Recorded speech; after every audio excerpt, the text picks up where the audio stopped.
Hey everybody, it's Mike here from The Art of Guitar. I thought I would try something new today and do a brutally honest concert review video. I've done brutally honest gear reviews before, and I did a poll today and asked if people wanted me to do one for concerts. And so far, it was like 91% positive, so I'm like, I'm just gonna do it. So if you know my channel, you know that I'm a huge Heart fan. Ever since I was a kid, I always loved Magic Man and Barracuda and Straight On and all the hits that I would hear on the classic rock station. But what's cool about that is that I ended up being in a Heart tribute band, and we've been playing a lot recently, and so it was really cool to have a chance to see Ann Wilson play live. And you probably also know that I'm a self-admitted Nancy fanboy. And, I have her guitar instructional. This is like the VHS one from the 80s or something. I have her actual shoe that she wore and signed. People think that's weird, but I love it. And I'll be doing a video on this soon, but this is her actual guitar. So I got this sort of in a reverb. It wasn't really an auction. She was just kind of selling off some of her guitars. So my friend Chris and I had really good seats. He actually bought the tickets and asked if I wanted to go to the show. I just couldn't say no to it, obviously. And it was at Pantages Theater, which is in Minneapolis, connected to First Avenue. So a lot of you probably know First Avenue from maybe if you watch Purple Rain. We had row K, so it was pretty close to the stage, actually. I was really excited. The seats were really tight. I kind of felt like I was in kindergarten, when you have to sit in those tiny desks. So we were all kind of piled in together. So that was a little bit uncomfortable, but I didn't really care. I was just happy to be there. We got there around 7 o'clock p.m. The showtime was supposed to start at 7:30. And, we walked in. Everybody was really casual. It's an older crowd, which is kind of nice because everybody just seems really happy to be there and chill. When I was younger, we used to go to shows like Metallica, Pantera, Ozzy, Slayer, all that kind of stuff. So it could get pretty rough in those crowds. We sat down and I always check out the layout of the stage, and it's at a theater, so it looks really fancy. They had the tall curtains behind the stage. There was no screen, but it was okay because we were up close enough, but I kind of felt bad for the people way in the back. I noticed right away that it was kind of a basic layout when it came to the instruments, real bare bones, which I thought was really cool. So they had a guitar amp on each side. They had the bass rig. They had the drum set kind of set up a little bit off to the left side. So when I talk left and right today, I'm talking from the perspective of the audience. On the far left side, there was actually a keyboard synth setup, which really got me excited because I saw a Moog on there. Some people pronounce it Moog, but I thought, all right, that means that they're definitely going to be playing Magic Man. The drum set was very basic. It looked like a 4-piece kit, so real small. And the kick drum had a big picture of Anne's face, and it was red, and she looked a little bit angry. I thought that was kind of interesting to have on the kick drum. Then the lights go out, and I asked my friend, I was like, who's opening, by the way? And he's like, I don't think anybody's opening. It's just going to be Ann Wilson. I'm like, oh, that's sweet. Sometimes that's really cool. Like when we saw Metallica the first time, they just came right out and blew our faces off, So sometimes that's a good thing. I do like to see when bands get a chance to open for these bigger bands sometimes, but sometimes I also like when they just cut to the chase. The lights go down. The guitar player, by the way, the one guy looked like Nuno Bettencourt, the guy that was on the right side of the stage from my perspective, and I had to do a double take. On the other side of the stage, there was a guy with huge dreads, and he just played the coolest guitars, and later I found out that he owns a studio or something like that, and he's just all over the place in the music business, and I could definitely tell that he was like a seasoned pro. He knew what he was doing. But the Nuno Bettencourt dude, sorry, that's what I'm going to call him today, kicked into the song Even It Up by Heart, and the crowd just went crazy. So Anne, of course, comes out last. That's always a big thing. The band starts playing, and all of a sudden the big star comes out. Everybody stands up and cheers, and, she's 73 years old, I found out, and she's looking good. She was walking pretty well, and she was singing extremely well this night. I've seen some footage where she's having a little bit of difficulty here and there during a show sometimes, but after you've been singing for that many decades, you got to cut her some slack, And anytime I see a legend, I always go back in my mind and picture their early days. Like there's a lot of footage of Ann Wilson back in the day that I remember seeing as a kid, not live, but on video and on TV and stuff. And I was just like, this is the actual lady who was in those videos and who sang Barracuda. And I just started to get like chills of excitement. I'm like, this is the real deal standing right in front of me. The sound in theater gigs are usually pretty good. So we were sitting right in front of both the speakers. They were both kind of facing us.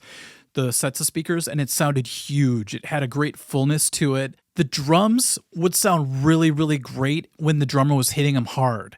But I noticed when he went soft on some of them, the drums got a little bit muffly sounding and kind of got lost in the mix a little bit. But I'm a bit biased because I come from a metal background. So, I grew up listening to Pantera and Metallica drums. So I'm so used to that punchiness, the kick drum just knocking you in the stomach. But it filled up the space perfectly. I mean, the guy played dynamically and did everything he needed to do to play in that situation. You don't really want Lars Ulrich playing Heart songs. Actually, now that I think about it, I bet you Lars could play the hell out of the song Straight On by Heart. It just has that slow driving groove to it, so I stand corrected. After they played Even It Up, which most of the crowd knew, she kicked into one of her solo tunes, I believe, and it's kind of weird because, we all kind of sat down and it was almost like we could take a break during the solo song. That sounds bad to say, but I could tell what most of the people wanted, including myself. We wanted to hear Heart songs, Now, Anne kind of addressed this, and I really respected her for this. She's like, it's easy to live in the past because those were such great times, but you can't do that your whole life. You have to move on and live in the present. But I love the past, and I prefer to live there a lot of the times because so many great things happened back then. So as she's telling me this, I understand what she's saying, but at the same time, I wanted to hear Magic Man. And you might think, well, you can't speak for the whole audience, but I was there and I saw how they reacted every time the band played a Heart song. Her solo stuff was really good, and I think if I listened to it some more, it would really grow on me, and some of them were really intense, actually. Of course, she had her magical flute songs and stuff. That was great.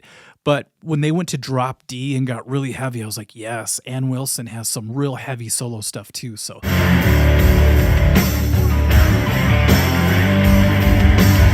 I'm going to end up checking that out now. So during one of her solo songs, I actually got up to go to the bathroom.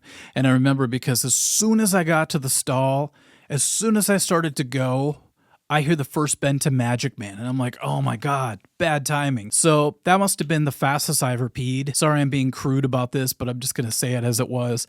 I probably ruptured something, but I got out of there in a matter of seconds, got back to my seat, and I heard probably 90% of Magic Man.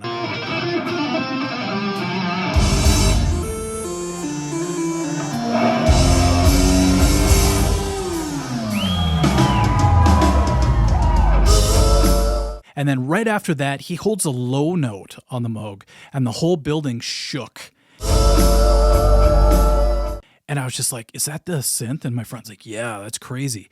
And I thought, I got to buy one of those things, man. So I don't know if I have to go into debt, but I'm definitely going to have to pick one of those things up pretty soon. And something really weird happened that I haven't seen in many, if any, shows when it comes to huge artists like that.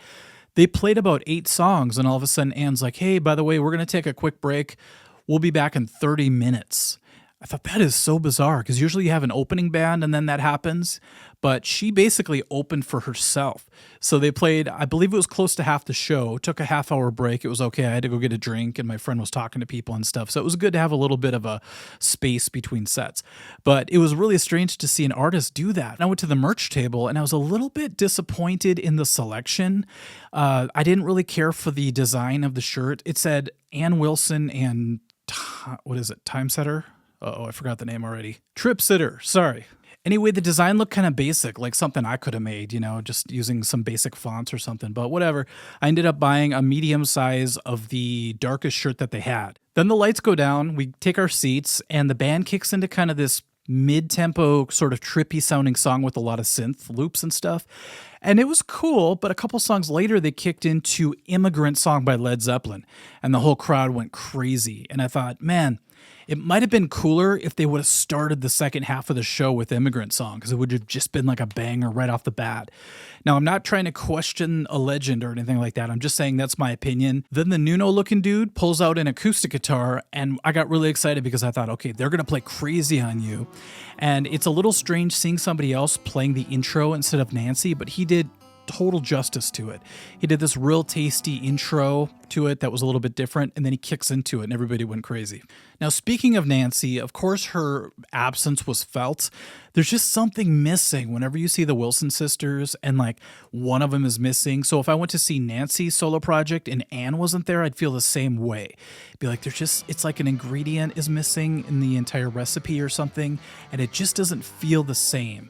And I have a feeling they kind of like that for a while because they've been together for so long. It's nice to get away. And I mean, Anne didn't even have a female backup vocalist. I thought she's so used to having Nancy singing backup that she would at least have somebody doing like the female parts that she's used to. But it was all the guys singing backups, and they did a really great job. But I thought that was kind of interesting. I kept hoping they were going to play Alone because that's one of my favorite 80s Heart songs.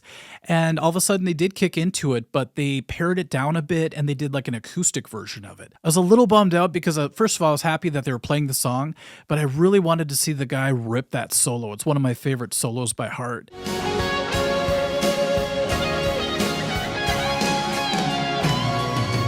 And guess what song they ended with? Of course, Barracuda. And it's one of my favorite songs by Heart, if not my favorite. It's just one that has been such a big part of my life, and it's super heavy, you know, for a classic rock band to kick into that riff. That's just some brutal riffage right there. And what I loved about it was the Nuno guy. I'm sorry, I'll learn your name, I swear. He kicks into it, and he plays it regular tempo, if not a little bit faster than the album.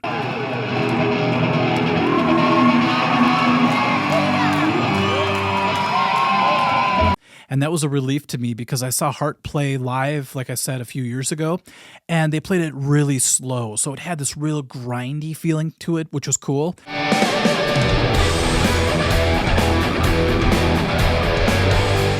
But I like Barracuda when it's up-tempo and kind of fast, kind of like how my tribute band plays it. It just has this excitement to it when you play it a little bit faster than the album.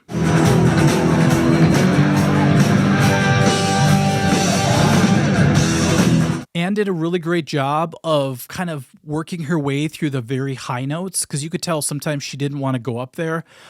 Sometimes a singer can't really maybe trust their voice at a certain time of the show. Maybe they're a little bit worn out because they're on tour. So they don't want to reach up for those really high notes and blow out their voice. So she's, of course, a seasoned vet. So she's really good at singing a lower harmony or just altering the melody enough to be able to get through it just fine. So there was never a time where I thought something sounded bad because she altered it. I thought she, of course, did it like a pro and just made it sound natural. So they get done with Barracuda, standing ovation, they do the big bow, and I didn't know that the most exciting stuff was about to happen, for me at least, at this show. So the band goes in the backstage, everybody starts leaving. My friend, Chris, who seems to know everybody at this concert, he worked at a music college, and a lot of his old colleagues were there. So they were all chatting away. And I didn't really have anything to do, so I just went up to the stage and kind of looked at the gear a little bit. I really wanted to know what the Dreadlock guy's gear was because it sounded so great. So I went up, and the roadie guy was like putting the cables away. He was kind of wrapping up cables. And I go, is there any way I could get a set list or a pick or anything? I was just totally fanboying out. He's like, yeah, here's a pick. So he gave me that. And then he tore the set list off and gave it to me. I'm like, wow, thank you.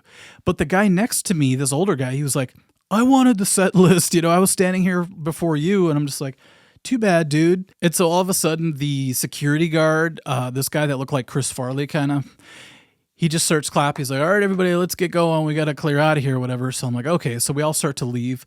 And I just tapped the older guy on the shoulder. I'm like, here, you can have the set list. It's totally cool. I've got a pick. I'm happy. You know, it's all good. But then I looked back and I saw the Dreadlock guitar player's pedal boards. I thought he had such a great tone. I have to know what he plays. So I took my camera on my phone and I tried to take a picture of it, but I was too far back to really see what he had on the pedal board. So the roadie was still, you know, wrapping a cable like this.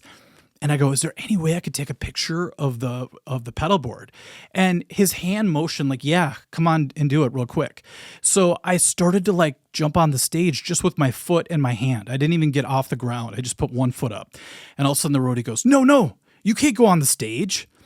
And that was kind of weird for me to hear because I'm usually on stage all the time when I play shows. So it's nothing for me to just jump on stage. I'm used to it. It's like walking upstairs or something. It feels really natural. So I just immediately went back down like, oh, I'm sorry. I thought I misunderstood. I just wanted to take a picture of the thing. All of a sudden that Chris Farley security guard goes, hey, I already told you. Get out of here. We're clearing the place out. And I go, sorry. And he goes, no, you're not sorry. I was like, what? And I don't get angry very often, but when he said that, something triggered in me and my brain went numb. It was a really scary feeling because all of a sudden I didn't feel like myself. When he said that, I almost lost it. No, you're not sorry. Now get the hell out of here and do what I say. And I'm like, this mother, you know, I was feeling it. I didn't know I could feel that angry actually. So I turn around because I was trying to still listen. I'm just like, okay, I'm leaving, whatever. I could feel him behind me, like trying to follow me out. And I swear to God, I thought in my head, if he lays one finger on me, or he grabs me, or he pushes me, I'm going to spend the night in jail. I just knew it. That would be my final straw. You know, I was just at this weird point. I just didn't want to take any more from this dude. So that kind of freaked me out, you know? So I was just walking away and I got met up with my friend Chris and he's just like, what's going on? I'm like, yeah, this guy is like about to get it, you know?